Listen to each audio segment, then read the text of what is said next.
All right, let's talk about setting up a single family office, or SFO, in Singapore.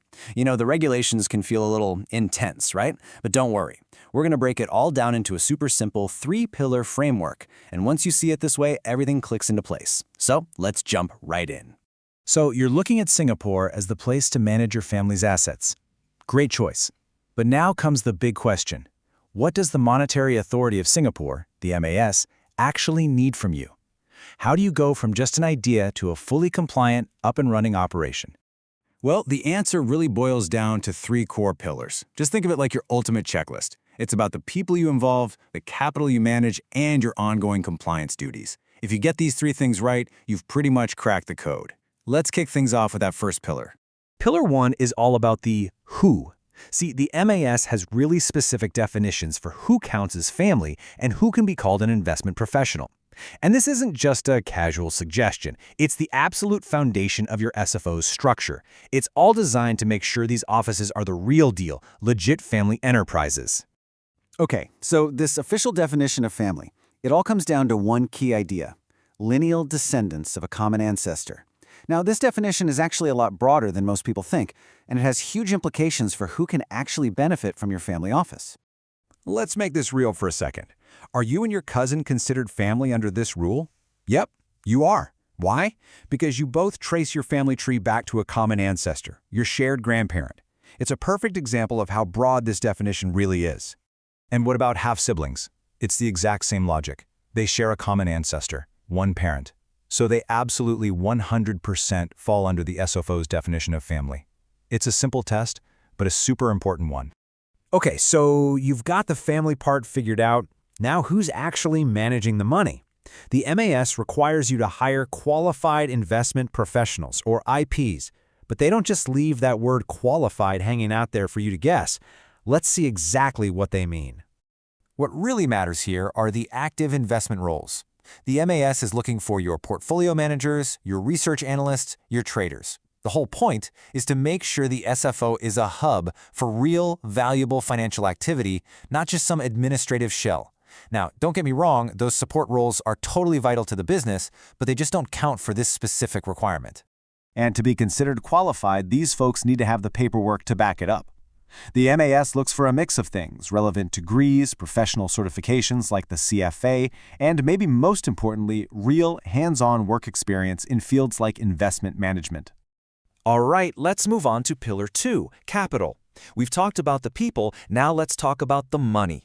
This pillar is all about the key financial numbers your fund has to meet to qualify for Singapore's tax incentives, which, by the way, are there to attract serious, well-managed wealth. And here it is, the headline number. The fund that your SFO manages needs to have at least 20 million Singapore dollars in assets under management, or AUM. That's the magic number. It's the baseline you've got to hit and, maintain. But what if the market gets a little wild and your AUM dips below that $20 million mark? Well, here's the good news. It's not a permanent disqualification.